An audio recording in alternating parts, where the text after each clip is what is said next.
perform their best stuff of the semester. And tonight we have a very special guest. Boiler TV is so generously providing their camera equipment. Let's make some noise for them! Thank you once again, Boiler TV. But you've heard about the comics. But now you need to hear from me. I know, a fate worse than death, truly. I think the email is a very interesting coming-of-age thing. It's a very interesting modern coming-of-age thing. Because when you're young and you get your first email, you really, you don't know what to do with it. All you know is that adults use it, and that's what makes it cool. Kind of like a blowtorch, you know? And I don't think parents really know when to give their child their first email either, right? Because it's the first step off the wider cliff of the internet. But even then, the email can only protect your child from so much, you know? Like, it can stop your child from creating a Facebook or a YouTube account, but it can't stop them from going on Google and searching boob. Nothing can stop that. Side note, I think all porn sites should make you sign them with an email, just to add an extra second of shame to the whole interaction. I got my first email in 4th grade. My dad helped me make it. It was called ejactionfigure@gmail.com. That's about as 4th grade boy as it can get, but cut me some slack. I was a 4th grade boy. By the way, hit me up. I'm always looking for a pen pal. I need people to talk to, please. So cut to a few years later. I'm in middle school. Truly, no worse fate for any human. Pretty sure when you go to hell, you just go through middle school again. And audience, I was caught watching porn. And I'm very sorry. And to this day, I'm still ashamed that I was caught watching Brazilian dominatrix shits on cuck's chest. Come on, man. That's sacred. That's how babies are made. Show some respect. But this event, it was so monumentous that it brought my parents, who had been divorced for a little over a year, under one banner. Under the banner that my son will not be a porn-addicted loser who hates women.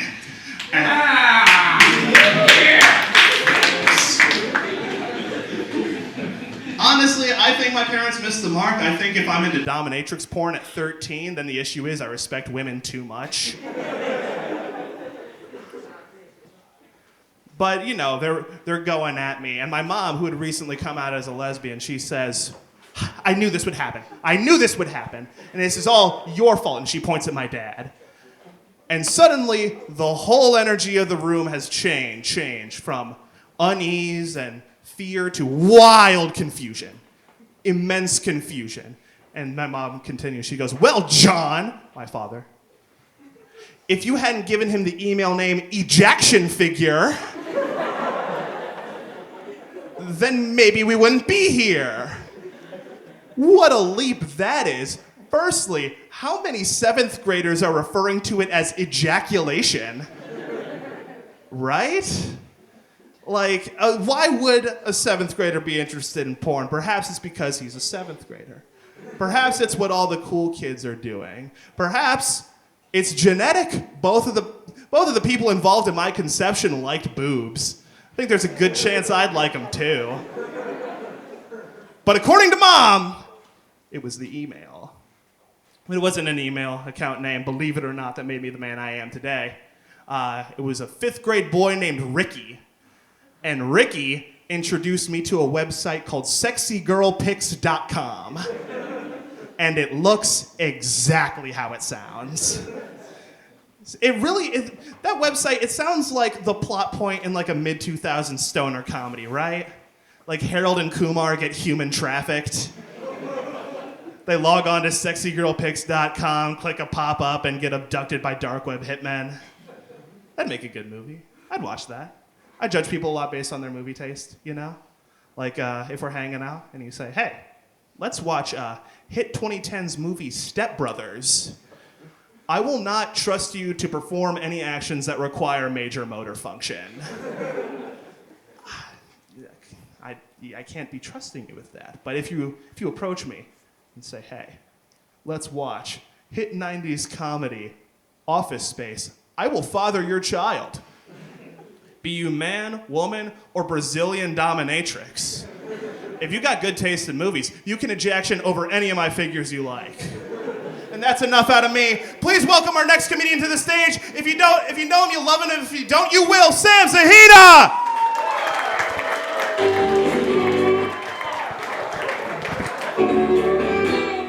You guys fucked up.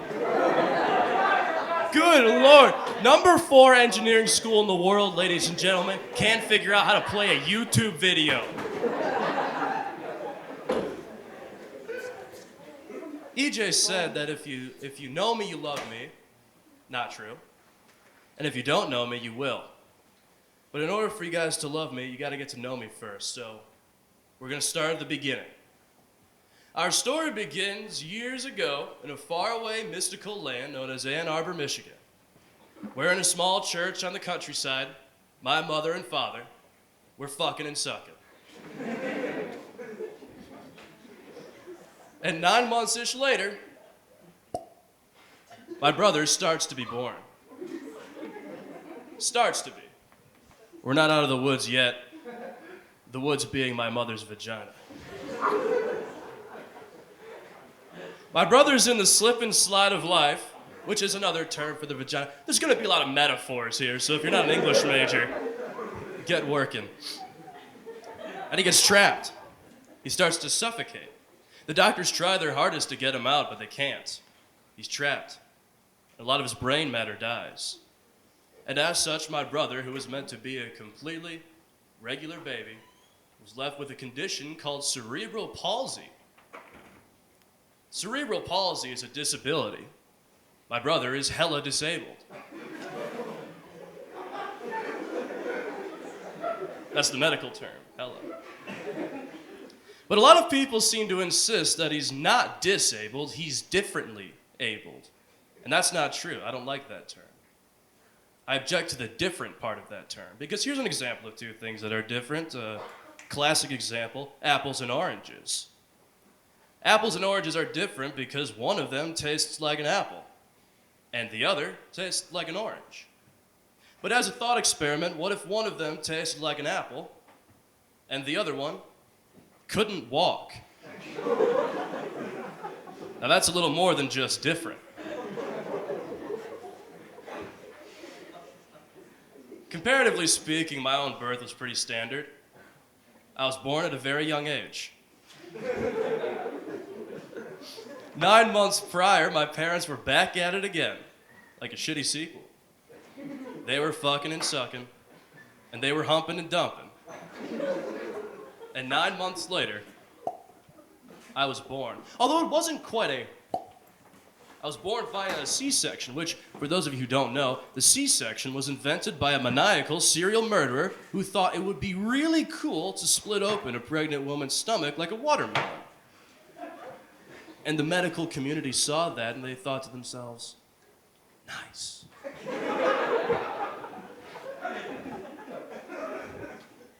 We'll use that. So I was born. I don't remember what happens in my set after that, to be honest.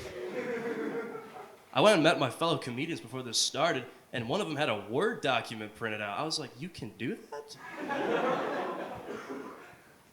Anyways, you know, I don't really look up to my father on account of the fact that he cheated on my mom, but there I was years later, in the back of my Ford Fusion 2012 SEL, cherry red, and there I was, fucking and sucking, humping and dumping, and fingering and lingering. It's like a Dr. Seuss book. And the whole ordeal lasted about 30 seconds. I'll give you the second-by-second breakdown. The first 12 seconds was getting in there, which is a lot more difficult than one might imagine. Because there is a right place to get in there, and then there is a very wrong place to get in there. And the two of them are identical, and they're right next to each other. It's a coin flip. After 12 seconds of sweating, I made the correct coin flip. I got about 2 strokes in, and my mom called me. My phone was upside down in my cup holder, and you know how your profile picture for that person illuminates your phone screen when you get a call? It was a photo I had taken of her at the dinner table after I had told some horrific joke, and she was making this face. So she called me, and my phone was upside down in my cup holder, and she just looked at me, disappointed. And it was almost funny, because my phone was upside down, and my girlfriend was also upside down.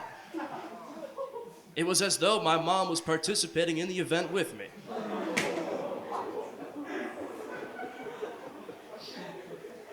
And me, being the cordial, professional, quick to respond gentleman that I am. Excuse me, miss, I gotta take this. And I was about to take that call from my mother. It would have went very strangely. Hey, Ma, what's up? Oh, nothing much. What are you up to? But, the girl says to me, I won't say her name because that's embarrassing. You're fucking and sucking with me.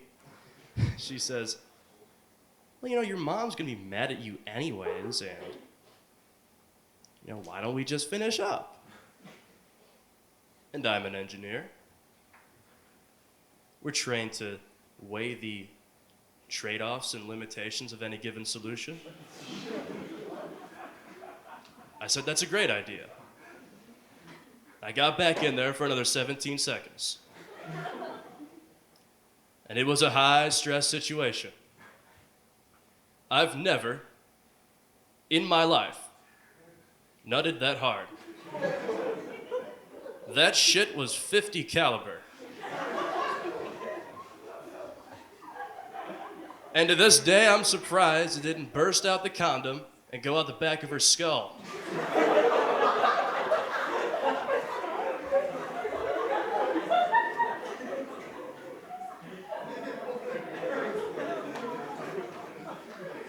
And you know, it's not the greatest story about fucking and sucking ever told, but it can go a lot worse.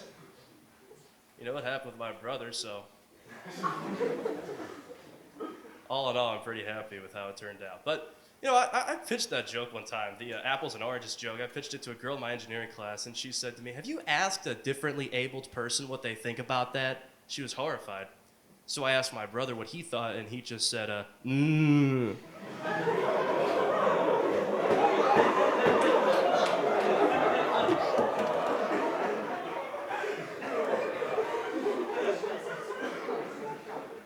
And I said, thank you for your input.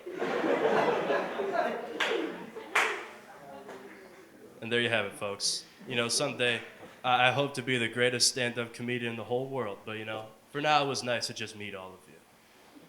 Anyways, up next,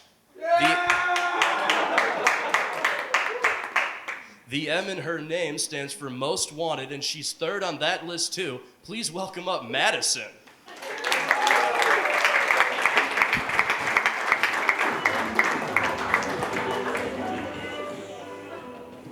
Holy shit, that really is bright. Oh, well, I won't be able to see you guys at all. Hope you don't mind. In fact, it makes me feel a lot less insecure. I don't know how I'm gonna be able to top that. But I was thinking recently, it feels like it's been forever and a half since Thanksgiving ended with my family. But I've been thinking a lot on it, and it really brings me comfort knowing how little my family has changed ever since I left home. So I mean, my family, we have 2 Thanksgivings, and I go to my mom's Thanksgiving, and my family on that side is relatively normal. You know, like they're all dressed up in like cute little turkey sweaters and, you know, letting their children run around smashing their mushy little heads on countertops.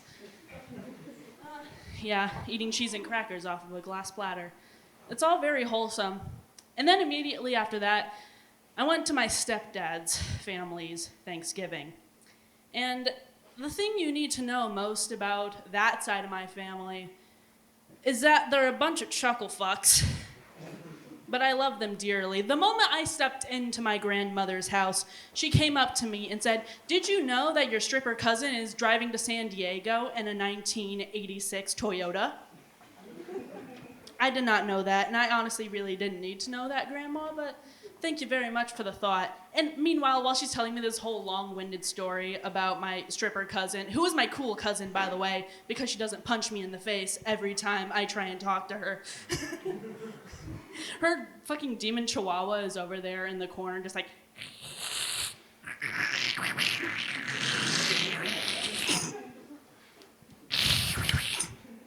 Yeah, she's a fat little bitch. And honestly, she's probably been alive longer than I have, which brings me to the point on why I don't really like dogs. And I know I'm gonna sound like a really bad person for this, but my entire dog experience has been colored by that spawn of Satan and my other dog, who I will get to in a minute. But this little Satan spawn, well, the best way I can describe her, she's just something else. But the best way to subdue her is to flip her on her back like a turtle. That takes her out real quick. She'll go from hissing at you and trying to bite at you to just staring at you with this bewildered expression, kind of like, how the fuck is this supposed to happen? Wasn't I trying to smite you just earlier? But yeah, I love Thanksgiving with my family. It's really great. But yeah, I don't think I have a good memory of that holiday ever since middle school. And middle school was painted almost entirely by my experiences with my classmates in braces. Let me tell you a funny little story. You know how sharks, how their teeth are formed, how some of them go inwards towards their mouth so their prey can't escape once it gets in there? Yeah, that's what my face looked like from ages 0 to approximately 12. And it was great because to get braces, I first had to get a few teeth pulled, which my 2 canines specifically just would not fall out no matter how hard I tried or anyone else tried. Like, we've tried attaching it to doorknobs, tried pulling it out with pliers, nothing seemed to work. And so my mom said, you know, in order to get braces on your dumb, stupid, ugly face, we're gonna go to the orthodontist and get those teeth pulled for you. And I realized when I got there and I was halfway in the middle of this operation that I have a resistance to laughing gas. Yeah, imagine how that went, because I woke up right in the middle of that specific operation with at least 2 different people like poking their fingers around in my mouth at the exact same time and a very sharp pain and blood everywhere. It was really great because I couldn't even scream, but instead I was just thrashing around like a fish out of water. And then the nurse was like, hold on, do you think she's awake? And he's like, nah, just keep going. And keep going he did, all while I was petrified. And then I woke up fully. And then the doctor and the nurses realized that, yes, I had been awake the whole time. And yes, they were in very, very big danger of getting in trouble. Because my mom, she's a bit of a Karen. I love her, but yeah, she's definitely the type to yell at food service workers whenever she doesn't get the exact amount of ketchup packets she wants. Yeah. All right. Well, that's all I have time for. But thank you, everyone. All right. Coming up next, we have my friend, all of our friends, and will likely be your friend as well, Josh.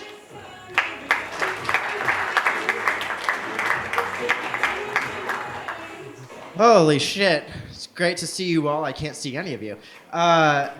So you know what I love about comedy? That I get all of you people to come out here and listen to me complain about things. Which is great because my therapist doesn't answer my calls anymore. And I gotta tell you, I had a wacky summer, folks. Like, at the beginning of the summer, I moved into a new apartment, right? And so the first night that I'm making dinner, I'm using a recipe that vastly overestimates my cooking skills. And so I just read, step 2, blanch the broccoli. Blanch kind of sounds like a hate crime. Like, next thing you know, I'm just gonna read, step 7, segregate the cheese. Step 8, states' rights the egg. But I gotta tell you, I tried to follow these instructions as best I could, and I guess I just wasn't racist enough. And it didn't come out right.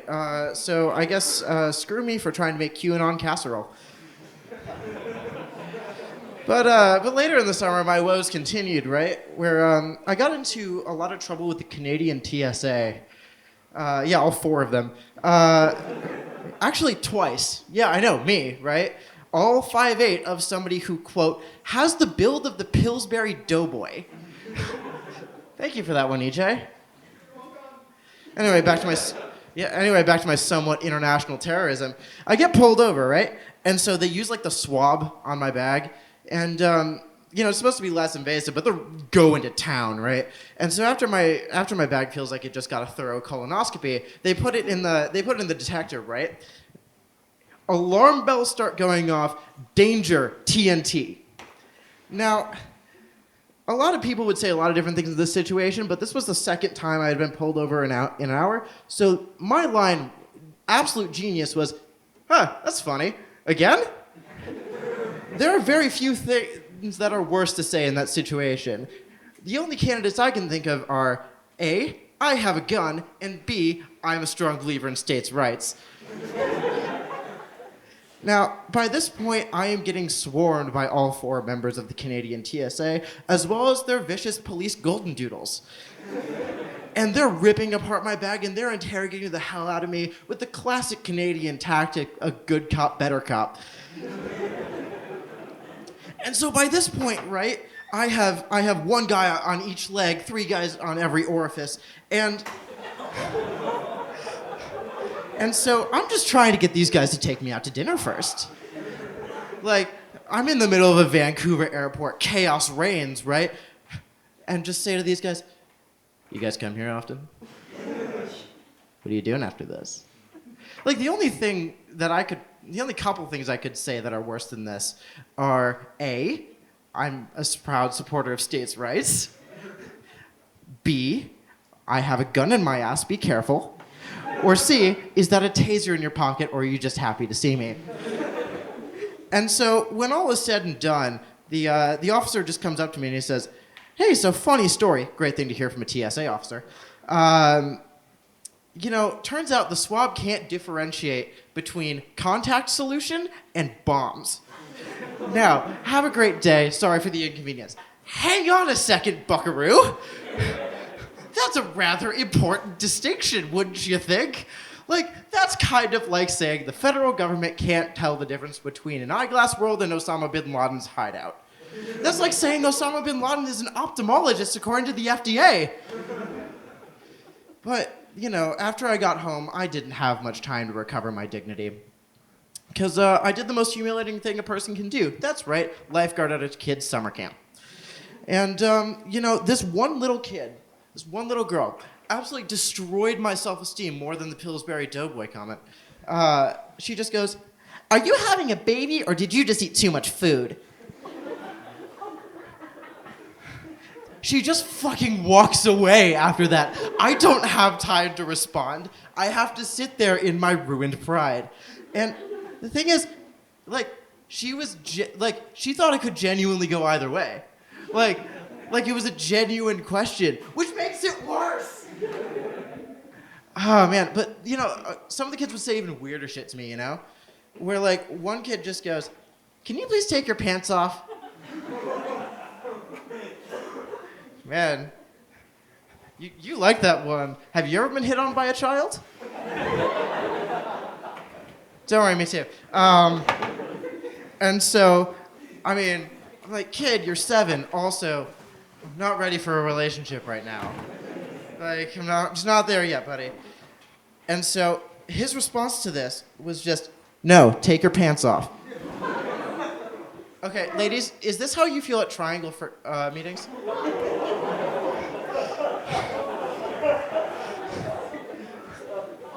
Okay, wait, hang on. Any Triangle members in the audience? Oh, good, they're gone. Okay, cool. Oh, thank God. Okay. But anyway, motherfucker starts negotiating with me. I'll take my pants off. No. How about a back rub? It's like I'm in a shitty episode of Shark Tank and this kid is the child Mark Cuban. Anyway, I think that's enough out of my trap. So up next, I have my favorite band kid from the worst state in America. That's right, it's Paige Falk.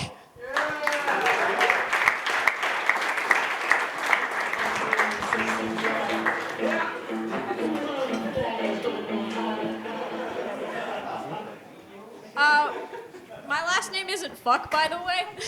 It's Falk. Oh, I should probably take my scripts out. Jeez. I can't see. So, how's y'all week going? Great! Don't lie to me, I know how y'all weeks went. My week has been great, mostly because tomorrow's my birthday. Yeah! I'm turning 19. Yeah, that's exactly the amount of cheering that should have got. 19 is the Thursday of birthdays. Because before you have 18, which is Wednesday, and Wednesday's Hope Day, right? Right? Yeah, because you could legally have sex now. and 20 is the Friday of birthdays, because now you're 2 decades old. And it's the day right before Saturday, which is 21. Yeah. And what do you do on Thursday? Wait until the weekend. Because nothing happens when you're 19. Yeah, I should probably thank my parents for my birthday. Because, you know, they birthed me and all. I don't think any of my siblings had a birth as worse as Sam's. But, yeah, but my parents are weird. Because I keep telling my dad that he should be an ER nurse because he's just, like, to like all things gore. Like he watched my mom give birth 3 times. One of those was a C-section. My mom's just like, what are they doing? My dad's just like, taking out your kidneys. So, yeah. Oh, by the way, all these stories won't be HIPAA violations because I don't know anyone in Ohio, which is where I'm from. If you didn't get that by the worst state in America. So, this one's not a HIPAA violation because it was at my house, but my neighbor at the time, he played football and lacrosse, which is a really, really bad idea. So he was over my house at least once a month with some form of hand-related injury. Oh, my dad's a hand therapist. I forgot to mention that. He's not an ER nurse, but he's a hand therapist, which is weird. So he was over my house, and my dad's doing his thing, just like testing like pressure points in his hand, like, does this hurt? No. Does this hurt? No. Does this hurt? Well, yeah, a little bit. Then proceeds to go starch white and pass out on my kitchen floor. That was an interesting thing to walk downstairs. My dad's just like, yep, they do that. My dad figured out what the problem was based on that, but then he had to wait like 20 minutes for him to wake up because he passed out. Now my mom is a mental health therapist, specifically for adults. So for a while she worked at the local mental hospital. And recently my mom also lost a bunch of weight. Good for her, yeah. Clap. Yeah. Thank you. All right. And the thing is, when she lost a bunch of weight, her wedding ring didn't fit anymore. So it was also kind of during the quarantine area where nothing was open. So she always had her wedding ring off while she was working, and all the time because it just didn't fit. And so one time she's at work, you know, doing the therapy thing, and this one guy was there. And according to my mom, he was batshit crazy kind of guy. Just never spoke a coherent sentence. Just really weird. And he walks up to my mom after one of the group therapy sessions, and he goes, "How come you so old and not married?" Yeah, that was, what the fuck? I don't even want to know where that one came from. Like you never put together a coherent sentence, and the first thing you say is to ask my mom how come she is so old but not married? Those were your chosen words? So, anyway, that's all I really had. So, good luck on your exams. And next up, we have my friend and yours, Jacob. Everybody, how are we doing tonight? Yeah. I will not lie. This music thing, you just gotta give up on the music thing, dude. Just give up. I was a weird ass kid growing up. I will not lie. I was weird as fuck. And I think the thing that made me weird was everything that was thrown at me, I just misinterpreted into something different. For example, religion was really confusing to me. I was raised in a very strict Catholic family. And you know those, shut up, all right. You know those statues of Jesus being crucified, right? You know, when people saw that, they got really sad. But when I saw that, I was like, holy shit, Jesus has a six-pack? What the fuck is this? What is he doing, 6-minute YouTube ab workouts? He's doing intermittent fasting? The fuck is this?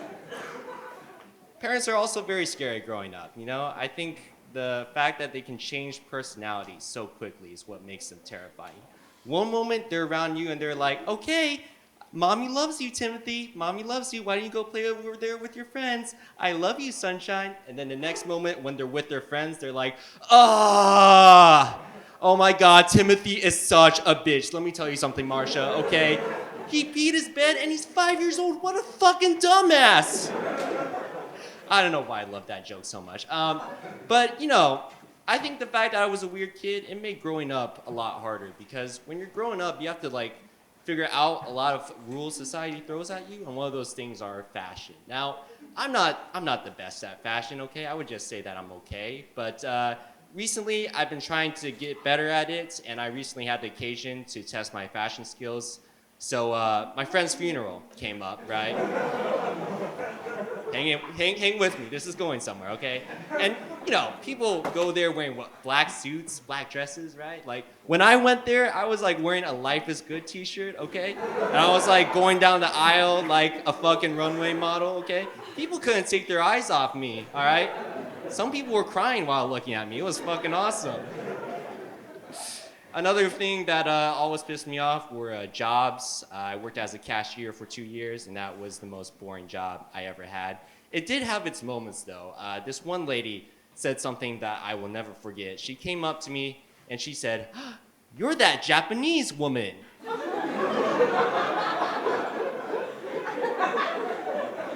Me? And then she said, "Yeah, you're that girl from Squid Games." Yeah. You know, the Korean Netflix drama, that Squid Games. First of all, she was actually being sincere and genuine about it. And what do you think the girl from Squid Games is doing working at a Subway in the middle of Indiana, you fucking dumbass? I will say one thing, though. One of the best things that I've come to love are calc teachers here. Calc teachers are a fascinating study, let me tell you.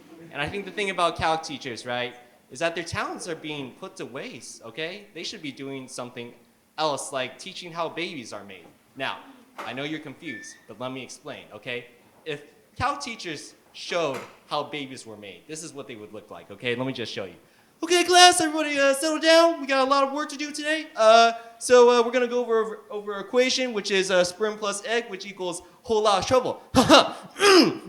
Anyways, wow, So, can anybody tell me what the answer to this equation is? Anybody? Jessica, how about you? You seem like you have plenty of experience. Come on, guys, that was a joke. Timothy, how about you? We all know that right arm is not butt for no reason. Why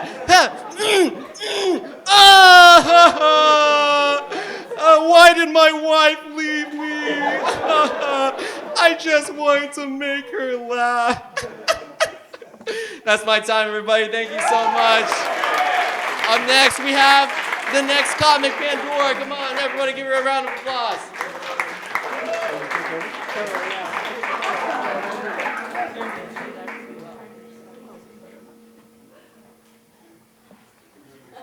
Can we keep it going? They said I had 15 seconds, but we could just play it in the background too. So we'll just keep that going.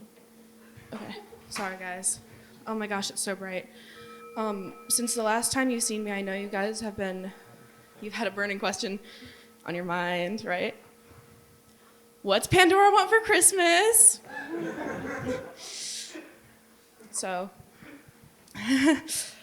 so probably for Christmas, I've been making a Christmas list, and I know that because of the COVID pandemic and the boat in the canal, the post has been really slow. And so I sent my message to Santa last month, but I'm like, I don't think he can get it in time. And the elves still have to do all their work and they're understaffed. I know that the labor laws, aren't great up there.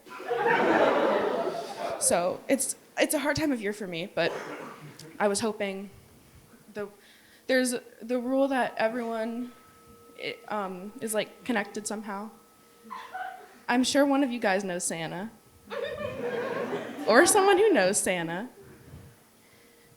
And so, do you, anyone? Okay, well, maybe you can pass it on to a friend and see. But here's my Christmas list. Number 1, I want a peg leg installed. I've been wanting a purple cast on my arm, but I wanted to do something different this year. So I'm hoping to get my peg leg installed.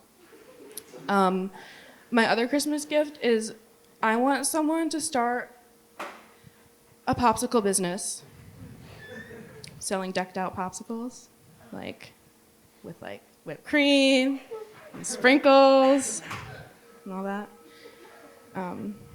So that's one of my wishes. Have any of you guys, okay, giggles. Christ. Jesus. You guys know the show Glee? You guys know Archie? In the wheelchair? For Christmas this year, there's a scene in Glee where they push him into the pool. I want them to take that out. Every time I watch it, I cry. I was watching it last night and everyone was making fun of me and I couldn't escape and I'm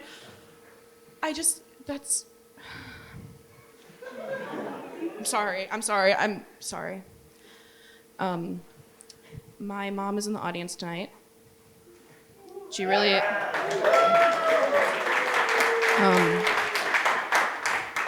So all of you nasty perverts who have been making vagina jokes all night, just know that Julie Collins heard. And she's pissed. That's not a joke. I don't really have any other wishes for Christmas or the holiday season. I'm hoping to find a shooting star soon through the sky. That's one of my wishes. So.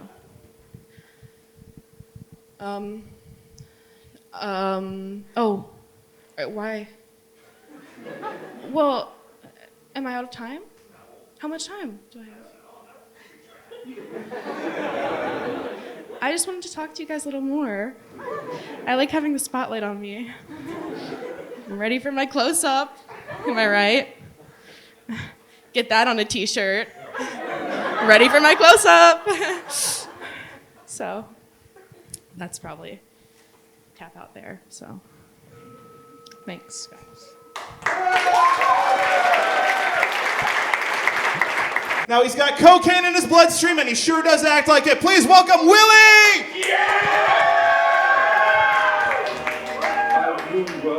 What's going on? How are we doing tonight? All right, sick. I'm Will. It'd be really weird if I wasn't. All right, let's get right to it. Let's talk about something really wacky and silly about our country, which is the fact that we have fraternities and sororities. Do we have any fraternity or sorority members in the room? I know we have one. Hi, Abby. Also, it's Beck's birthday. Happy birthday, Beck. All right. So, weird thing about fraternities and sororities. Okay, so they seem really odd because they started as secret societies, right? They're all secret societies. That's what they're meant for. They're meant for charity, what have you. That's pretty noble, at least according to me. But that's not what they do. Sorry. But the weirdest part about them, at least to me, is their initiation processes. Does anybody else know about these weird hazing rituals? For sororities, it's really strange. It's like, what's your birth sign? And how tall are you and what's your weight? And for guys, it's like, do you respect women and the right to consent? No? Welcome to Triangle, brother. So, that's, what have you. And for sororities, it's like a CIA background check, right? Not for fraternities, they'll let anybody in. Like Mark Cuban. If you do the elephant walk, which is, some of us know what that is, some don't. Don't look it up. Now and there's also like the whole punching a bear trap to prove that you're a real man. Okay? Like, I've never considered like losing digits to be part of like my manlyhood, I've never been like, you know what I need a group of drunken white boys to go out with on every Friday night and return with somehow less fingers.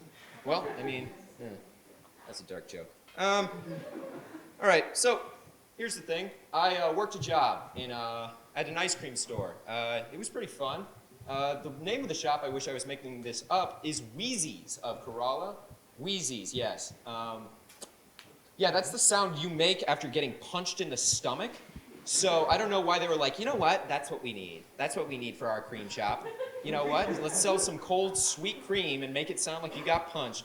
And there was also like this coked out horse on the back of like the freaking thing because it was in the Outer Banks and like wild horses are a big thing there. So this horse was looking like it smelled way too many bath salts and just went and got some ice cream. But,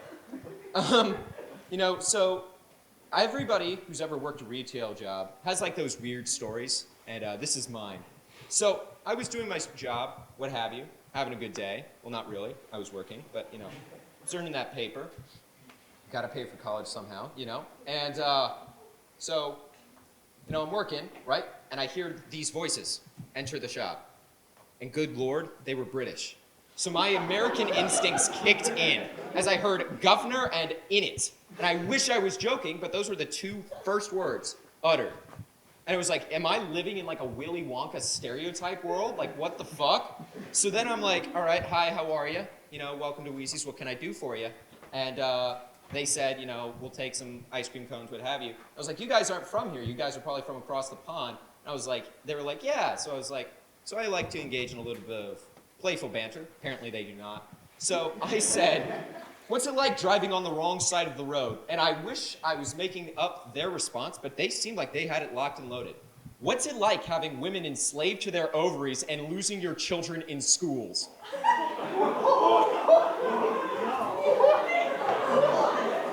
Like, okay. What prompted that? Did you drive by a school here? I know that it's not a functioning one, because this is the American education system, pal. So, ooh. So, I'm trying to do my business, and I'm like, well, you know what? I said, I was at the end of my rope, because I was working, and the cardinal sin of being a customer at an establishment is making somebody's day a little bit harder than it has to be.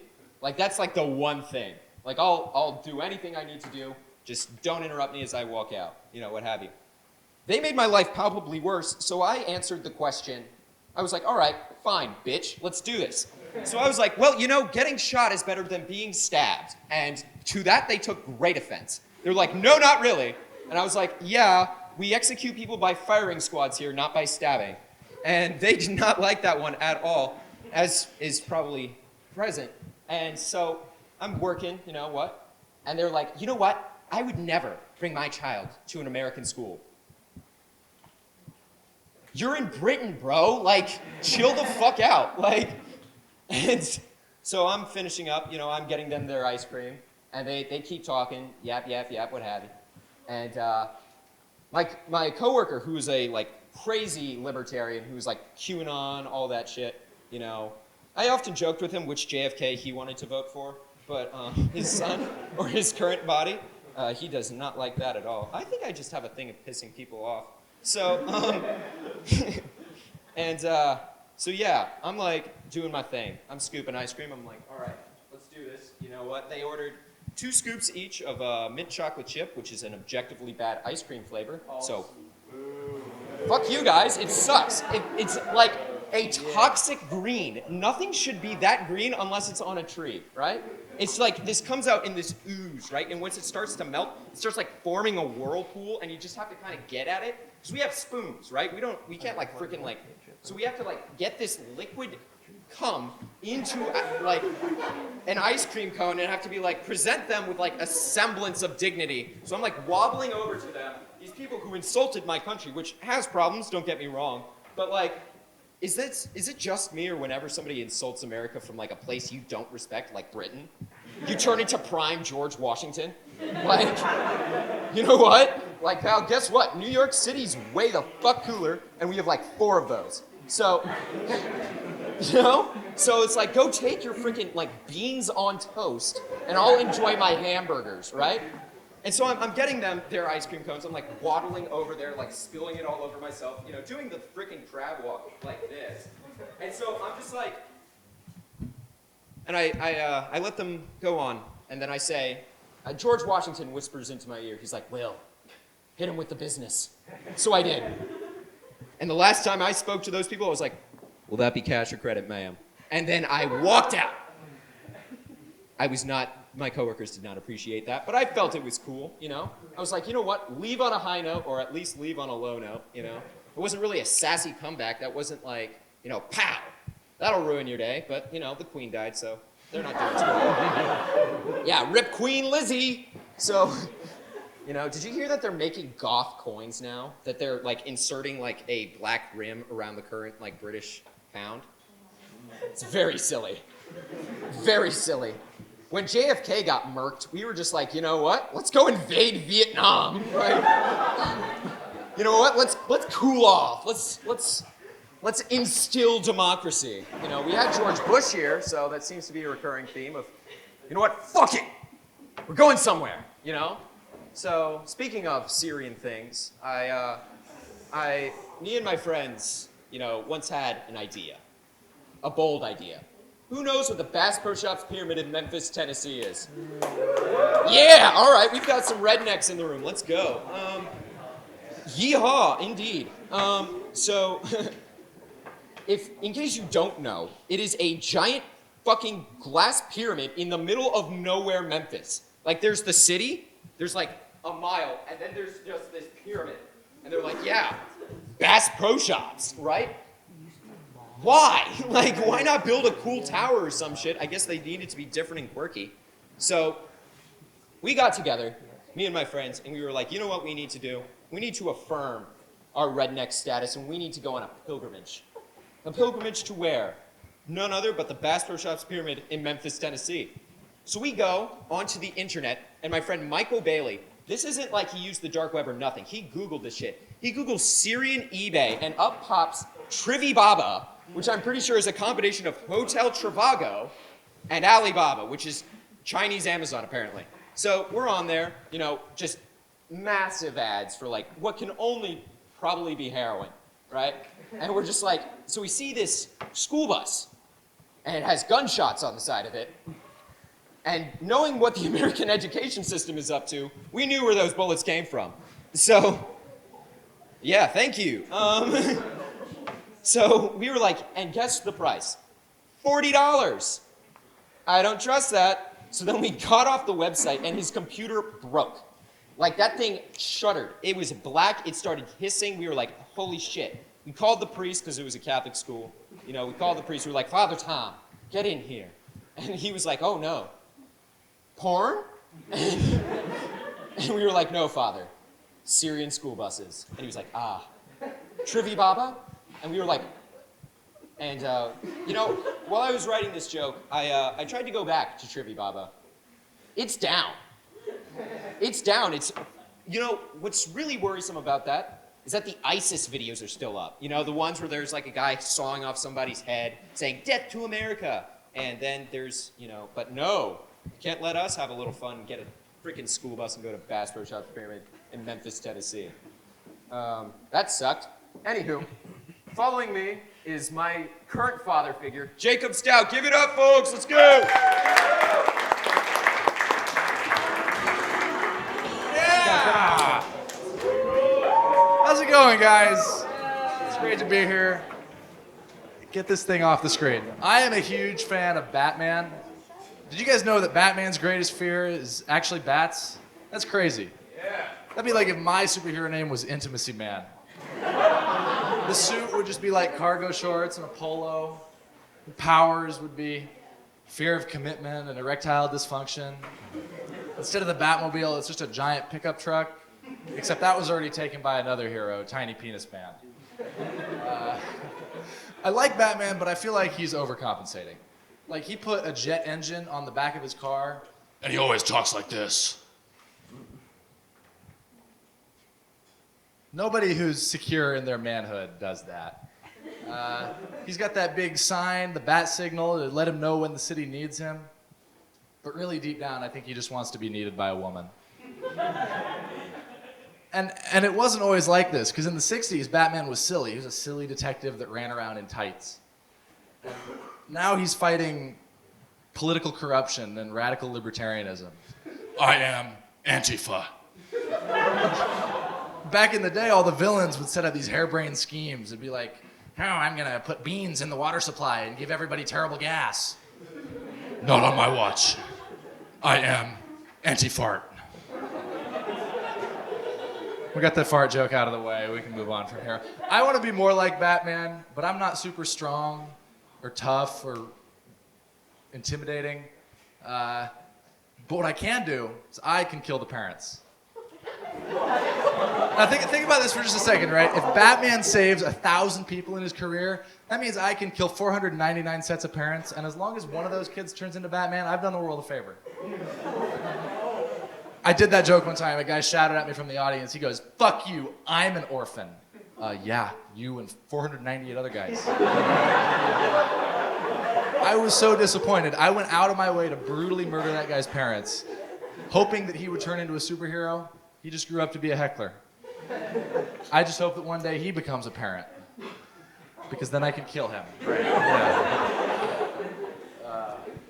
I work as a delivery driver, which means that your tips pay for my daughter's baby food. That's what I would say if I had a daughter and if I decided to feed her. The truth is, your tips get funneled straight into OnlyFans. My cousin's OnlyFans. Because I'm trying to feed her. My semen. So I work as a delivery driver at Jimmy John's, right? Freaky fast. So I practically have to speed. It's in the slogan. So I got pulled over to a 95 and a 20. And the cop walks up by my car and he says, "You're going a little fast there, weren't you?" Yeah, it's my job. The faster I go, the more tips I get. And I'm trying to feed my daughter, who is disabled. We're heading into a recession. Inflation's at an all-time high, and you're trying to tell me I can't do my job? And then he shot me 8 times in the chest. So if you want to help pay for my medical bills, stop by Jimmy John's. Try our new All-American Beefy Crunch. It's a fucked up medical system, guys. I delivered an order to this older lady a couple weeks ago. She paid me with handfuls of change. Most people I know would be pissed. Not me. I had an awesome night at the strip club. Just flicking coins at strippers all night. I kept trying to dodge them. They were fast, but I was faster. Some guys like to make it rain. I like to make it hail.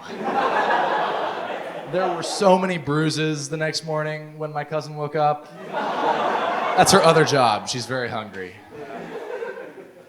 I delivered a big catering order to the Black Engineers Society a couple weeks ago. And I feel like me walking into that room, I felt the same way that they feel walking into their engineering classes. Like, unnecessarily so, right? Like, oh, I belong here, I promise, guys. I get it. Who invited the help? I'm not going to steal anything. All right, I feel you guys are really pulling back on this one, but I'm going to push through because I believe in myself. Some of you guys didn't like that joke because you don't want to acknowledge that there's a long history of power imbalance in America between engineers and delivery drivers.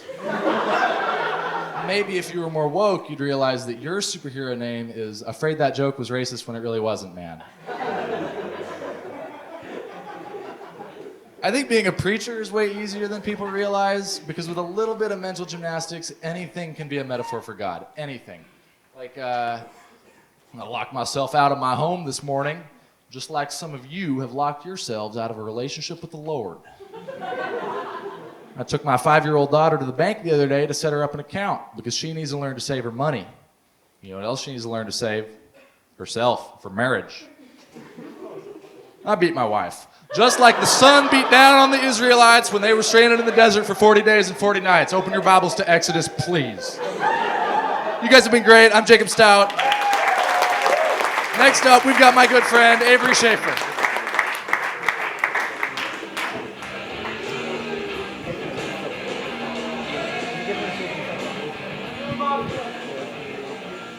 I'm just gonna say before I get started, I don't see the point of putting it back on the mic stand if I'm just gonna pick it up. Seems kind of redundant. Hello, everybody. Oh God, that is really bright. Shit. So I've been watching a lot of football recently. A lot of interesting things going on in football lately. Shout out to Purdue football winning the Big Ten West for the first time and going to the Citrus Bowl. And the NFL is sadly still a thing. But while most people watch football for the electrifying catches, the brilliant offense, and the epic back and forth struggle of both teams desperately fighting and trying to get the win, unless the Denver Broncos are playing. I watch football for the penalties. My favorite thing about football is when the referee steps in and stops the entire game just because one player was standing 6 inches too far forward. Or because a defender had the audacity to hold onto the jersey of an offensive player for exactly 6 nanoseconds. Or just because the game was too much fun. And God knows we can't have that. But this got me thinking. What if we had football referees for real life? Yeah? Yes. This guy gets it. Yeah, like just walking around throwing penalty flags anytime someone did something mildly annoying. Like, for example, someone goes to the co-rec and they don't wipe down their equipment when they're done using it. That's a flag. When a group of people is walking 6 wide in the bike lane at exactly 1 step per hour, that's a flag. Or whenever someone tells a really, really bad joke, that's a flag. It's perfect. Thank you, that really helped highlight it. It's perfect. It's perfect. Now, anytime Uncle Mike brings up politics unsolicited and unwanted at Thanksgiving dinner, I can rest easy, knowing that I don't have to sit through it and the refs are going to penalize him. But I know what you all may be thinking. Avery, what would the penalties be? And I've been wondering that same thing. Because in football, most of the penalties are yardage penalties, where they pick up the football, move it backwards or forwards, an arbitrary amount of yards, depending on what the penalty is. I'd like to imagine that our real-life refs do the same thing, where if you get penalized, they just come pick you up, move you back 5 yards, and you just have to continue with what you were doing. Just like, what were we talking about? Oh yeah, peptide bonds. They're pretty great. Oh boy. But in some situations, a penalty may result in the player getting ejected. What would happen in that case? Do you just get kidnapped? Just get thrown in the back of a white van and driven off to God knows where? Roger Goodell's house? But sometimes, if a player does something really bad, like attempt to injure another player, or, God forbid, celebrate a touchdown, they'll get fined by the NFL. I'd like to think that our real-life refs can do the same thing. Like you're walking in the bike lane, that's a $5 fine. Please and thank you. It will go towards the cost of renaming State Street. Since they're going to be working on campus, they'll have to accept alternate forms of payment. So that begs the question, do they take dining dollars? Boiler Express? You guys think I could pay off my fines in meal swipes? Someone please tell me I have $100 in fines. Due at the end of the semester. And now for the best transition in the history of comedy. I'm a senior. And thank you. One of the perks of being an old-ass motherfucker is I get to take a lighter course load. which is great because I've killed myself for 3 years. God damn it, I'm going to enjoy this last one. But one of the things that I can do is actually remember what I'm going to say. Another thing that this gives me is the opportunity to have more free time. So I get to do some other things outside of school. Like I joined a new club. I can spend more time writing this, or as some of you could probably tell, more often sitting on my ass and watching movies. So earlier this week, I was actually procrastinating on this. And I was watching one of the Mission Impossible movies with Tom Cruise. And despite all of the ridiculous shit that he did throughout those movies, falling through the sky, hanging off the side of a building, hanging in the middle of a room, hanging off a plane. He does a lot of hanging off of shit in those movies. Do you guys ever realize that? Is he into that? Does he get excited by that? I don't know. That's just a weird observation I had. But anyways, despite all of that, what confused me most is the way they gave him the mission details in every single one of those movies. Because every time, it was some weird contraption, like a pair of sunglasses with speakers in them, delivered in a missile, or an Amazon package that turns into a projector. Have these guys never heard of email? Texting? Fuck it, shoot him an AOL message. It'll probably still be easier. Another thing that got me is that every message would always begin with, "Your mission, should you choose to accept it." And of course, Tom Cruise would accept it every time because, a movie's gotta happen. But that got me wondering, what would happen if he just one time said, "You know what? Nah." Do we just die? Is it just like, yeah, so I know that a guy's about to nuke a river and cut off the water supply for a third of the world, but it's Tom's weekend with the kids, so fuck it. Good luck. Oh, come on, that's bullshit. That was a good joke. That was a good fucking joke. Fuck it, fine, whatever. I guess that's gonna be all for me today. But before I go argue with this dumbass fucking rap, allow me to introduce our next performer. You know her, you love her. It's Kelsey.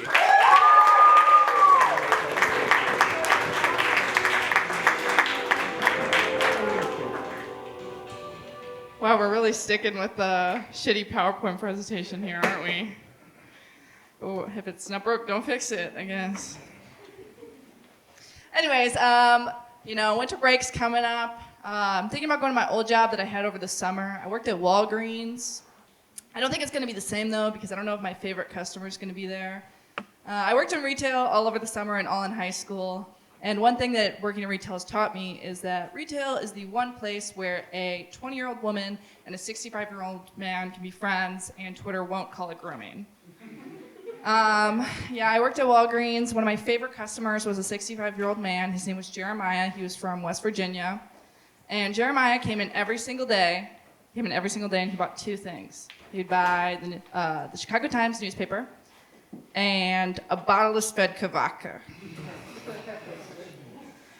He was a crippling alcoholic.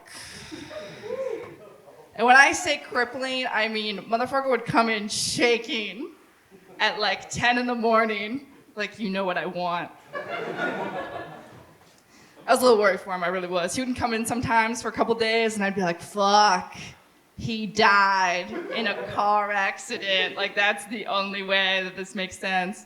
And then he would come in, my whole day was better.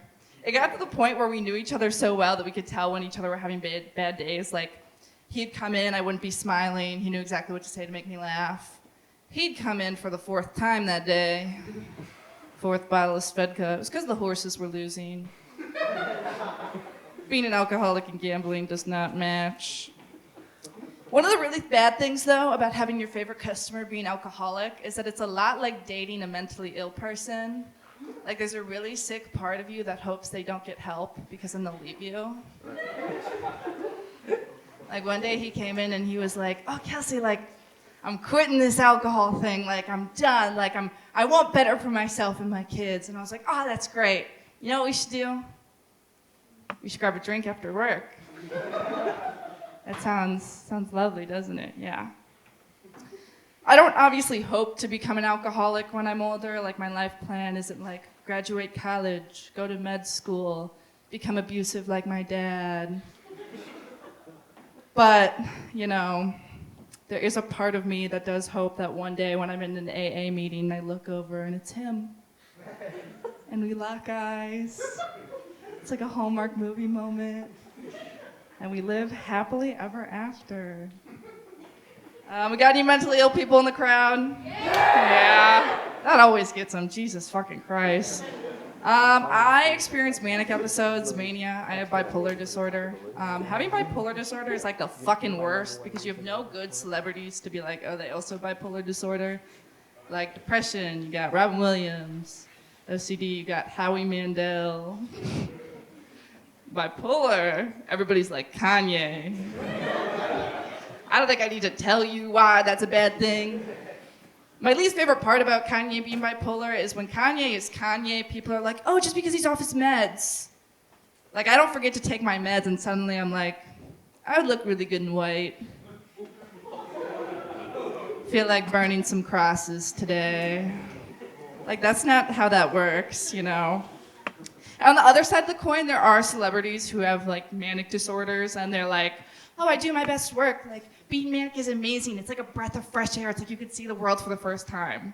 And as somebody who's experienced mania, no. It fucking sucks. Last semester, I had a 7-week-long manic episode in which every single week I would do the same thing. I'd get ready, I'd go to parties, completely sober, and I'd walk up to a guy at the party and I'd say, I'm the hottest girl here, and then leave. I did this for 7 weeks straight. In the same manic episode, I convinced myself that I was Einstein and that if I didn't go to class or turn in any single assignment that I could pass. My GPA is now a 2.3.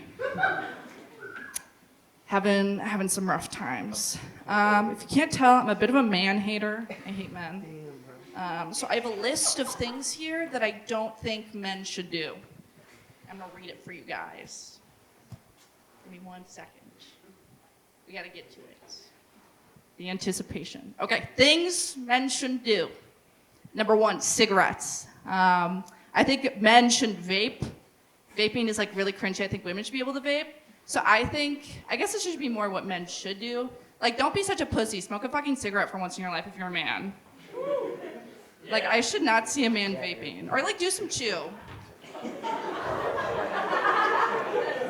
Like, I don't know, just, like, don't be such a pussy. I don't know. After that, I wrote Catboys, and I crossed it out. I won't elaborate on that one. Things men shouldn't be able to do, anal. Guys who are way into anal are really weird. Like, they can't be normal about it. They make it their whole personality trait. So men shouldn't be able to be into anal, unless you're gay. That's different. I wrote From the South. Don't really know where I was going to go with that one. Models. Men shouldn't be models. We have any America's Next Top Model fans in the crowd? Yeah. They fucking ruined the show when they brought men on there, okay? I don't know. Men models just look weird. Anyways. Oh, we have any Playboy Cardi fans in the crowd? Okay, I can tell you guys are all men, and a man should not be a Playboy Cardi fan, okay?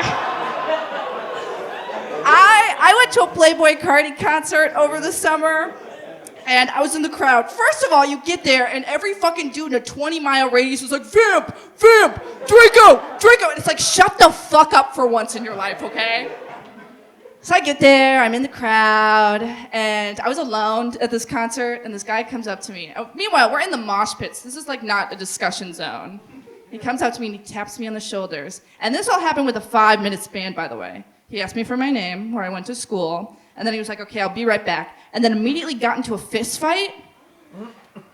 Lost said fist fight, broke his nose. Then came back, offered me a bump of coke, did said bump of coke, and then asked for my number. Like if a woman did that, I'd be like, "Ugh, I should be asking for your number. But because it's a man, that's just gross. That's just gross. And my final one here, I have spelunking. Do you guys know what spelunking is? Okay. Yeah, speaking of manic episodes, I had a manic episode last week in which I became obsessed with spelunking, and I didn't sleep for 3 days because I needed to learn everything there was to know about spelunking. Anyways, you guys suck. That was really fucking funny. Spelunking. Yeah, men do this thing where they aren't taught empathy growing up, so they have to like find ways to learn it. So they do one of two things. They either do LSD or they go spelunking. So spelunking is when you're in it's like cave dwelling, but it's only the size of like your hips. Like you are literally like squished in a fucking cave, okay? Men have to do spelunking so they can learn empathy. Because if they don't, they're just shitbags, okay? Like men go spelunking for the first time and they come back and a girl's like, man, I was assaulted at work today. And he's like, wow, that's just like when I got stuck in the birth canal. It's a passage in the Nutty Putty Cave, yeah. All right, guys, thank you so much. You've been a great crowd. Really appreciate it. I'm gonna go ahead and introduce our next comic. Up next we have Max.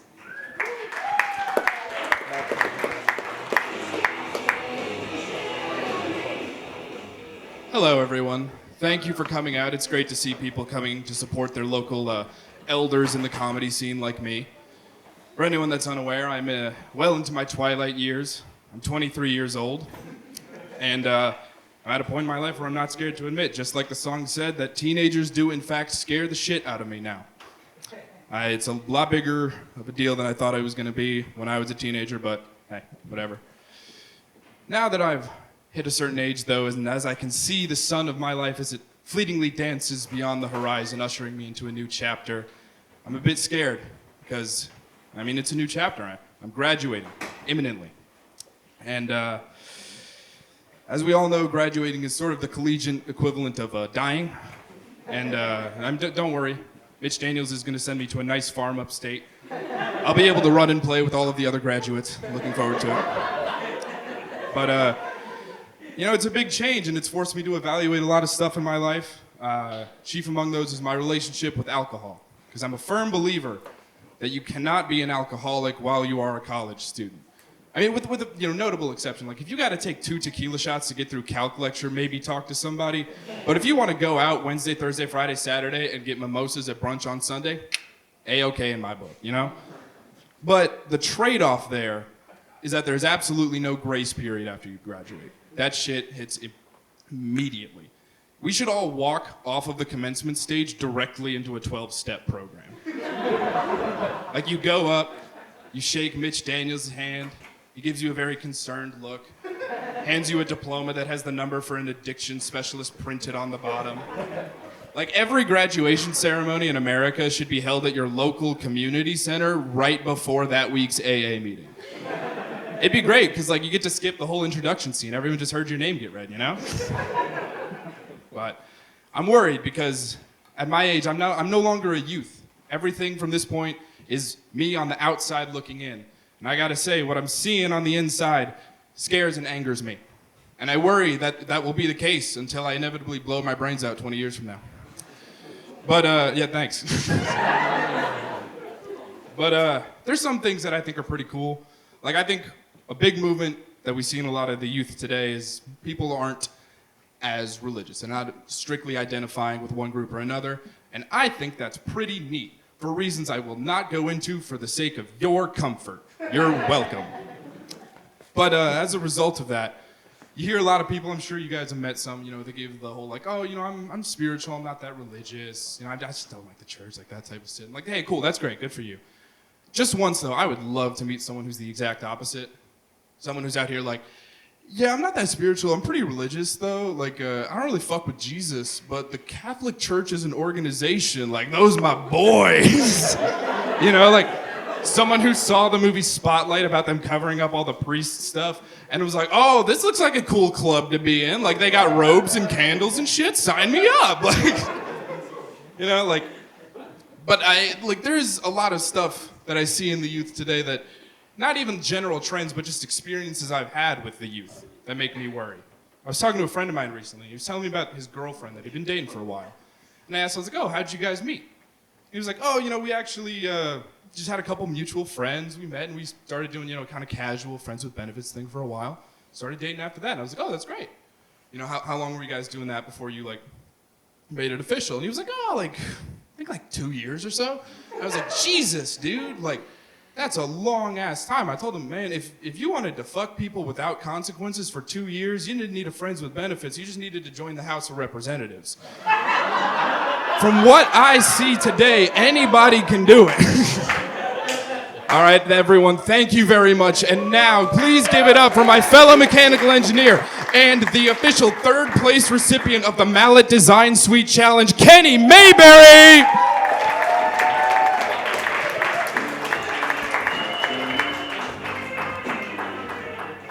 Hello. Am I anywhere near center of stage? Now I am. But it matters to me, EJ. All right. So, my roommate was talking about fucking my mom, right? Because I was talking about some homework assignment I had, right? And I was just like, yeah, fucking making me scream. And he's like, yeah, just like me and your mom last night, right? All right, classic one, right? But I beat him. I did him one better, right? Later on that night, we were talking, and he was talking about, I don't know what the fuck he was talking about. And he was like, yeah, man, just came so close but didn't finish. And I said, yeah, just like your mother with me last night. And that's better, because not only did I fuck his mom, but I didn't make her come, all right? Which I just had a profound realization that is far more insulting than I just fucked your mom, all right? Gotta up your insult game, people. This is why I was third place and not first place, because this is what occupies 50% of my head and my thoughts. Talking about fucking people's moms, this is kind of weird. When I talk about my dad, he's dead. Yeah, no, my dad taught me one of the a couple of great lessons in my life. One, if engineering doesn't work out, I can just go into the funeral business because that's an absolute fucking scam, all right? And two, dying is one of the funniest things you can do, all right? And I have evidence for both of those, all right? Because the funeral business is an absolute just charade. They try to nickel and dime you out of every possible thing they can do. And the first way they do that is with the caskets, all right? Because you go there in the worst moment of your life, and they just go full QVC on you, all right? Like, this is the finest line of caskets available in the state of Florida, all right? This one has an inscription of the Last Supper on the outside of the casket, all right? And I'm like, no one's looking at that. Not a single person's gonna look at that and say, damn, wow. The Mayberry shelled out here. Not a soul's doing that. All right, and say, oh, we don't like that one. You have this one, all right? The Last Supper is inscribed on the inside of the casket. There's only one person who's gonna see that, and I don't know if he can offer us compliments at this time, all right? Not gonna spend my money on that one, all right? And then they try to throw in the little accessories, right? When you buy something, they always want to, buy a new car, they upgrade you on the accessories, right? Well, this casket, it has a nice satin pillow, soft, wonderful. I'm like, is his neck gonna hurt? Are you gonna be in the middle of service and think, God fucking damn it, you cheap bastards?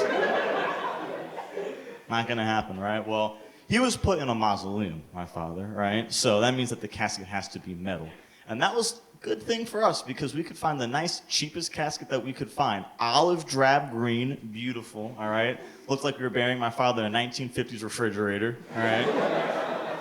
It was great, But, yeah, no, they're not done there, right? Because then there's the other things that you can do, right, for your loved one, right? The service and whatnot. And then there was one that I swear to God this is true, right, what I'm about to tell you, okay, is they have a bunch of different things that you can do if your loved one chooses to be cremated, right? And there's, all right, we can put your loved one's ashes in a pendant, all right? All right, that's cool, nice little cute thing, carry your loved one around forever, right?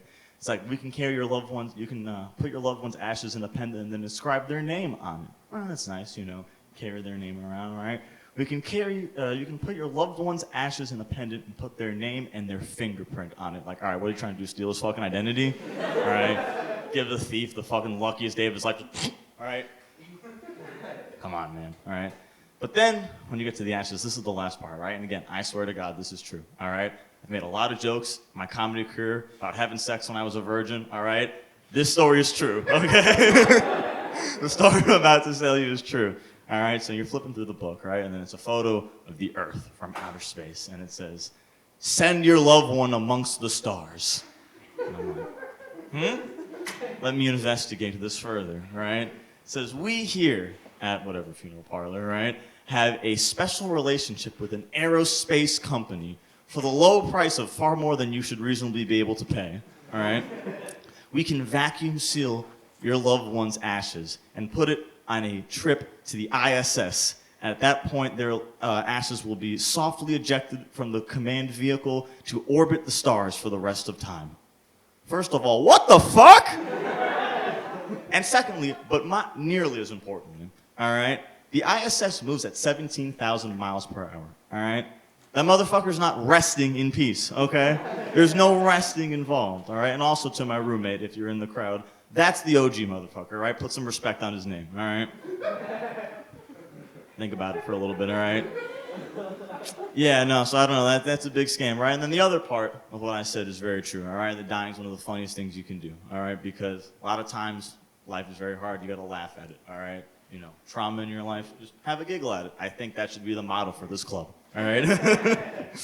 But, yeah, no, there's just a lot of things that just don't, you know, that just don't make sense when you're going through a funeral and everything, right? Like, I remember one time when I was at my father's service, one of my friends that I had not seen since elementary school sat down next to me, right? And we were just talking, catching up. She was offering her condolences, and as people were coming by to offer their condolences to me, and then one of them was my father's coworker. And then I ran to him later on, Super Bowl party, I believe it was. Says, oh, you were talking to that cute girl, Kenny, I saw. And I'm like, at my dad's funeral? You think I'm dropping Riz in the worst day of my life? What inspires you to say that? You're a sane human being, you have a family, you have a job. How can you think something that stupid? But the worst part, right, the worst part is, as I mentioned, that my father was interred in a mausoleum. Now, if you don't know, never been to a mausoleum, it is a slot, right, that you pull. It's a little, I don't know how to describe it. You get the fucking idea, right? It's a little box that you pull out of the wall, all right? Slide the casket in there, throw it back in, all right? But you have to seal that with drills and with screws, all right? And also, you have to elevate the casket to that surface to get it in there. So this is how it goes, right? We are at Our Lady of Mercy Cemetery, all right? The most Catholic, Hispanic funeral home in all of South Florida, all right? Joel Michael Mayberry is being next to Carlos Jimenez, Concepcion Gonzalez, Joya de la Cruz, all right? Joel, all right? All this, you know, beautiful music playing around, right? Ave Maria, all right? You're sitting there dressed in your nicest all black clothes. You're sitting there. The service is about done. The priest has said all his words, and now it's time to say goodbye to your loved one forever, right? You're sitting there silently thinking, maybe reflecting back on some moments that you'll cherish forever, all right? Ready for this to happen and move on with this new chapter of your life. You're sitting there, Ave Maria. And then four dudes who look like they just walked out of Lowe's with overalls come out, right? Get your loved one, put them on the belt, right? And then they turn on the button. Maria!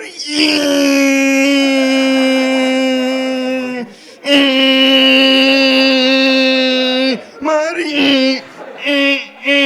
Maria Santo!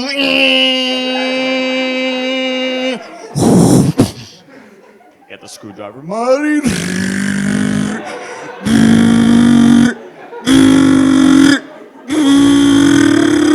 Maria Santo Cristo.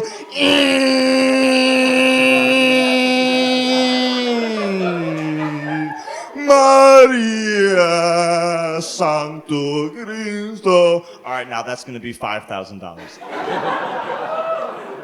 And that's what's having a dearly departed loved one die is like, kids. Yeah. Before I go, I did want to comment that that is the second time that I ever performed that set.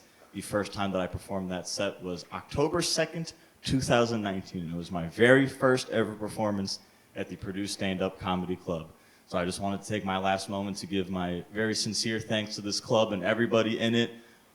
Coming here was one of the best decisions that I made. If you don't know, this club was founded by a wonderful lady named Kristen Day. And then some wonderful people came and started the club up, really rose it from here. Got to this point. Special shout out to Cooper Kim, very dear friend of mine. Yeah, Cooper Kim, right along with JT, Charlie, Violet, all right, these people who just really made the club what it is today. I'm very thankful for them. They created this space where you can come and be yourself, share, be vulnerable, try something new. I didn't join because of that. I joined because this cute girl that I want to talk to was coming. Of course, it didn't work, but you know what? I found something great. First time I performed that set, it was not that funny. If you thought it was not funny now, you should have been there 3 years ago. But I've grown as a person, and I want to thank everybody here. If this is your first time ever seeing me perform, thank you. If you've been here a lot, thank you. And a special shout out to my friends in the audience. Thank you so much for coming. I love you guys. I really do. Thank you for putting up with me talking about probably my dick and balls for like 30 minutes cumulatively at this point. But yeah, just love this club. And I would just say, I tried something new that I never thought in a million years that I would do. And it's worked out very well for me. So I encourage you all to do that, especially since you guys are on the younger side. You're not old-ass motherfuckers like me. Go out, try something new, enjoy what you got in college, because I will be out here in 8 days, and I know I'm going to miss it, and I'm going to miss all these lovely people. So yeah, this club is dedicated to all of them, to my pops, who gave me my sense of humor. So thank you guys. Thank you.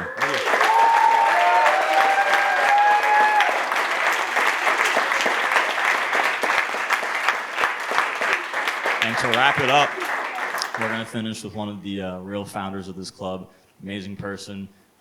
Very funny, and I'm very proud to welcome Violet to the stage.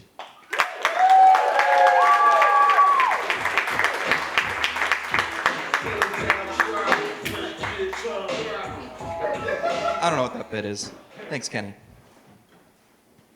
I can't see any of you fuckers, man. How you doing? Yeah. So this is my last stand-up set ever.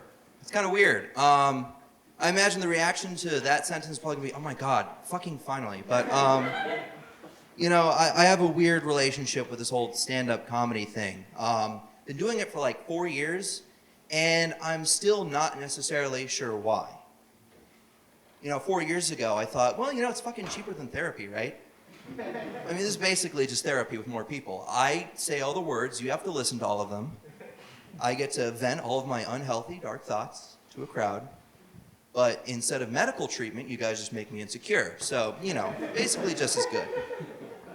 But thinking about what I've done with comedy the last 4 years, I remember two particular things that people told me about my comedy. The first was that one time I was at Raising Cane's finger-licking chicken good restaurant, and the cashier recognized me and said, oh my God, aren't you the guy who said Mitch Daniels fucked you up the ass? If you're watching on Boiler TV, hello. I was like, yeah, I guess that's my reputation. The other thing that someone told me was, I was talking to this Southern guy at the Neon Cactus, and he knew my comedy. He said, yeah, I describe you as West Lafayette's premier transgender comedian. Oddly sexual phrasing on that, honestly. Because, being a transgender comedian is a very weird and scary thing to do, right? Like, at any moment, Dave Chappelle is going to come and rip my tits off, Because it's a hostile world for people like me. And I get it. I look like a cave troll, but, I just want to get some titties installed. It's not that scary. You don't got to worry about me. Well, lots of people do worry about me. I tried coming out to my parents recently. I had two very interesting reactions. The first one was I called my mother on the phone and I said, listen, I'd like you to call me Violet from now on, and I think I'm going to be your daughter. And she started crying. Great for a start. And then she said, it's like you're not my son anymore. correct. How are you so close and yet so fucking far? Tried coming out to my dad. He took it a lot better. But I tried asking him if he would help me go to a doctor and get a prescription for hormone replacement therapy, which if you don't know, it's titty pills. And he said, listen, can we talk about this later? I would rather have this conversation face to face. I just had a colonoscopy. And like, honestly, I don't blame him. I would want to have a face-to-face conversation if I had just had a finger-to-asshole conversation too, you know? But that got me thinking, like, I need to like get a colonoscopy because that is the most universally applicable excuse, right? Think about, hey man, you want to come to my wedding? It's gonna be in Florida, so you have to like fly. I just had a colonoscopy, can't make it. Sorry. Oh, can you make it to like my daughter's ballet recital? Colonoscopy. It's like a get out of jail free card, and all you got to do is get fucked up the ass. Like win-win situation. I've got stuff other than trans jokes. Don't worry. That's something that people have told me a lot. Is you always talk about the trans thing. You always talk about the political thing. So I'm gonna try something new. Okay? I want to talk about Pete Davidson's penis. I am glad that we support Pete Davidson's cock in this club. The 8th wonder of the world. An 8-inch long, statuesque, chiseled rod of pure power. Pete Davidson's cock is so powerful, it ruins music careers. Pete Davidson slept with Kim Kardashian once, and look where Kanye is now, right? Dude, I'm worried about Kanye. It's been so fast, he's been on such a rapid decline, but I've been watching it the whole way, right? I watched one of the first interviews he did after he started going on his crazy shit arc. And it was like a 2-hour-long podcast, right? And you know how YouTube has this like semi-new feature where in the play bar, it's divided up into little chapters, right? Anyone know what I'm talking about? Yeah. Okay. So, from 0 minutes to 1 minute and 12 seconds, it was like introduction. From 1 minute and 12 seconds to 2 minutes 49, it was music industry. 2 minutes 49 to 3:51, political conversation. 3:51 to 2 hours and 49 minutes, the Holocaust. God damn, dude, I'm good at guilt tripping people and I can't talk about the Holocaust for 2 hours. Oh yeah, we're going there. And like, people, I thought it was hilarious how people reacted. It's like, well, he made graduation. I can forgive that. And then you had people on the conservative side of things just like, well, settle down. That's a free speech issue. We should hear him out. So we heard him out, and then he went on Alex Jones like, I love Hitler. And like fucking Alex Jones was caught off guard by that, right? Alex Jones, the like fat bald guy who thinks the Sandy Hook kids are like George Soros puppets. If you can unnerve that fucker, you're gone, bro. Alex Jones was like, listen, maybe you like the Nazis because you're a clothes designer and they had the Hugo Boss uniforms. That is not a joke. That's a real thing he said. And Kanye was like, no, you don't understand. I love Hitler. He invented the microphone. That's not what Kanye sounds like. Kanye sounds like a gay cowboy in my head. Kanye says, I love Hitler. He invented the microphone I used to speak. Okay. The founding fathers invented the country I used to take a shit, but that doesn't mean I worship them, right? They did fucked up stuff. You ever hear of Thomas Jefferson? There's boiler TV in the room, so I can't explain what he did, but it was bad. Fucking Hitler invented the microphone. Did you hear that they took away his honorary art degree? Word of advice, do not take away art degrees from anti-Semites.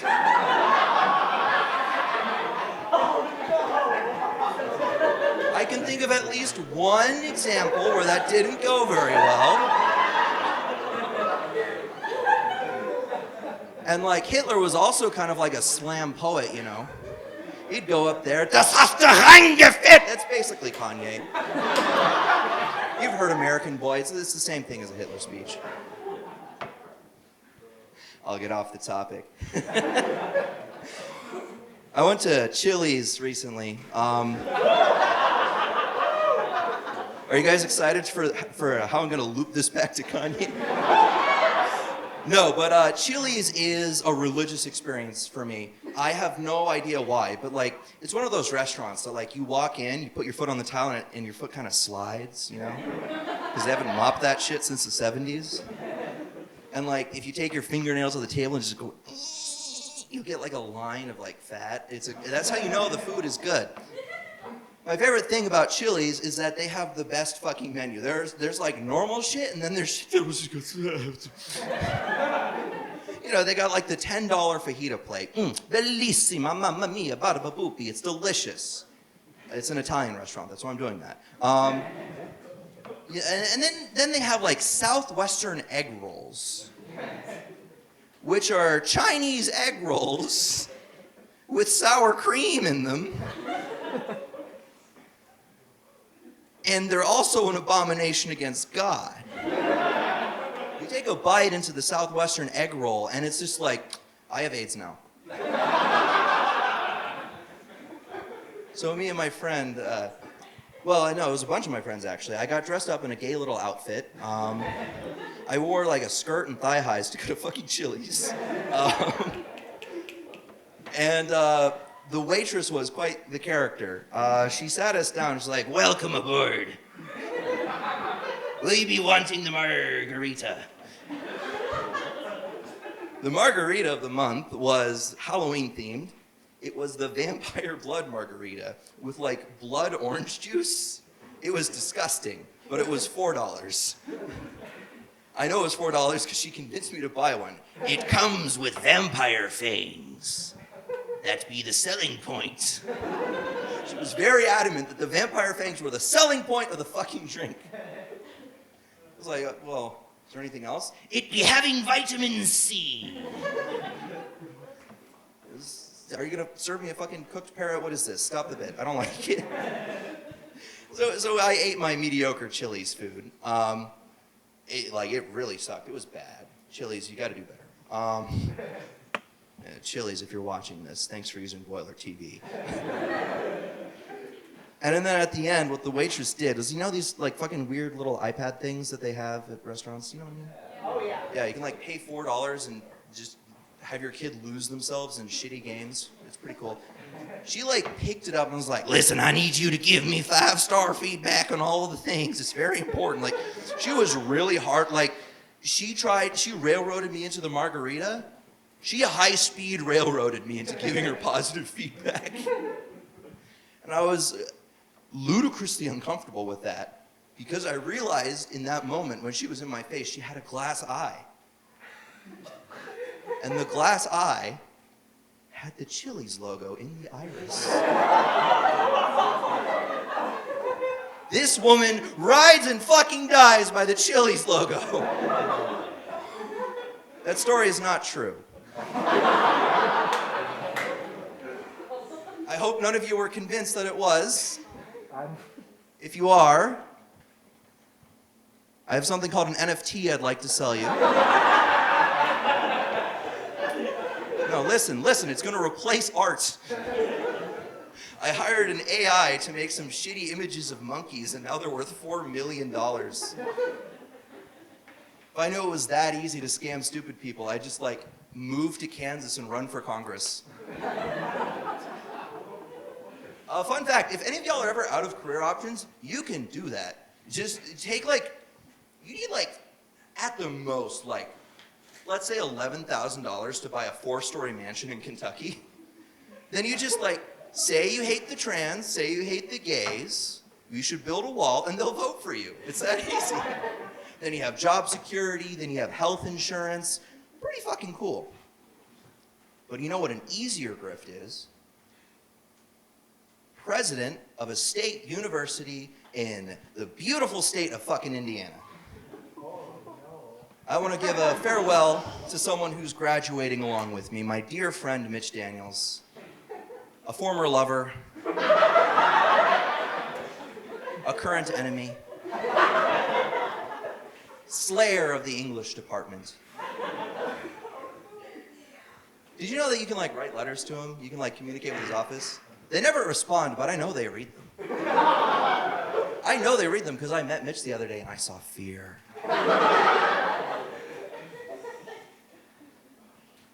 Did you know that Mitch Daniels is like 4'2"?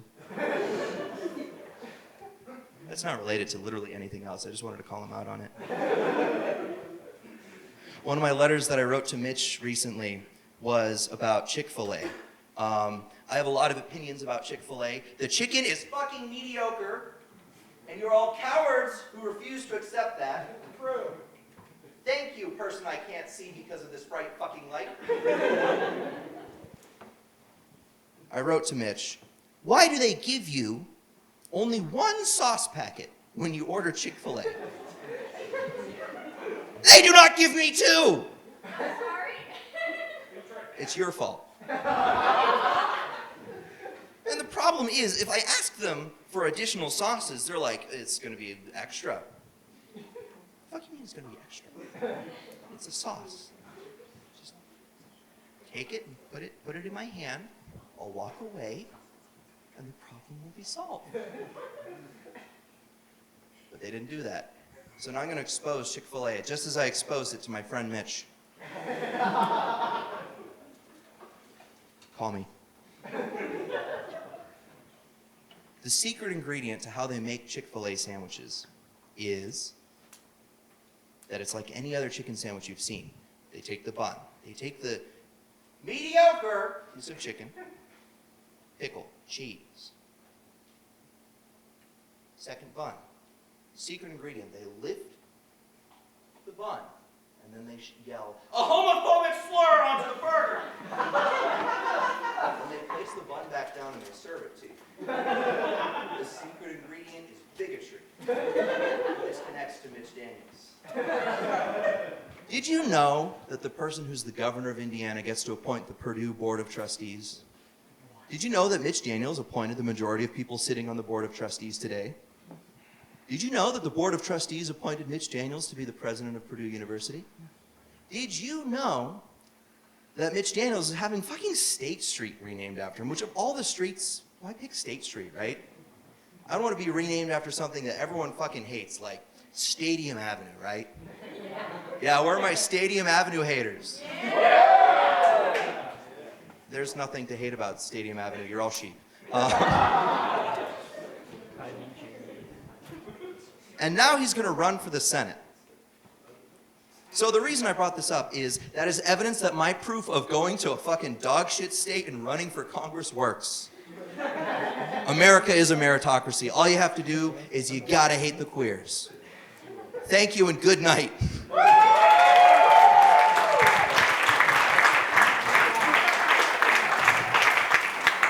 Thank you all very much. That is the end of our show. We have been Purdue Stand-Up Comedy Club. If you are not following us on Instagram, you better follow at PurdueSuck, S-U-C-C suck. Thank you all. You've been a wonderful audience. Good night.